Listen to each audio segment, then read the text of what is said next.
Hi అండి, ఈరోజు మాది చిన్నాకుల తోటకూర వండానండి. తోటకూర అంటాము, సాగ్ అని కూడా అంటారండి.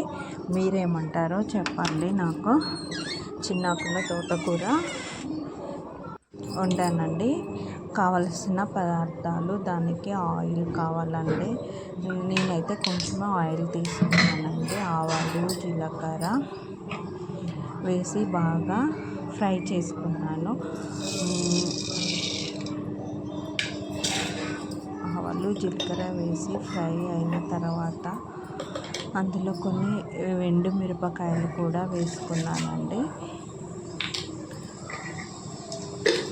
ఈ రెండు బాగా వేగిన తర్వాత ఎండు మిరపకాయలు వేసాను. చూడండి, చాలా బాగుంటుందండి, టేస్టీగా ఉంటాయి. అందులో వెల్లిపాయలు కూడా వేసాను. వెల్లిపాయలు వేసి బాగా కలుపుకున్నాను, ఫ్రై అయ్యాను. ఆ తర్వాత పచ్చిమిరపకాయలు, మిర్చి కూడా వేసాను. వేసిన తర్వాత ఆనియన్స్ కొంచెం చిన్నగా కట్ చేసి వేసానండి. ఇందులోకి బాగుంటాయండి, ఆనియన్స్ కూడా వేసుకుంటే చాలా బాగుంటాయి. మీరు కూడా వేసుకొని ఒకసారి ట్రై చేయండి. ఆనియన్స్ బాగా ఫ్రై అయిన తర్వాత నేనైతే తోటకూర ఆకులను పసుపు వేసిన తర్వాత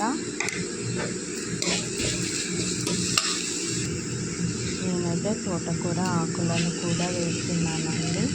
మీరు ఈ ఆకులను ఏమంటారో చెప్పండి. ఇది చిన్న ఆకుల తోటకూర అని కూడా అంటాము. అందులో కొంచెం గోధుమల కూర కూడా వేసాము. ఆ ఆకులను కూడా ఏమంటారో చెప్పండి. ఈ రెండు కాంబినేషన్ బాగుంటుందండి. ఈ రెండు ఆకులు ఒక్కొక్క కట్ట తీసుకున్నానండి. 2 కట్టలు కూడా బాయిల్ అయినాక కొంచెం అవుతుందండి.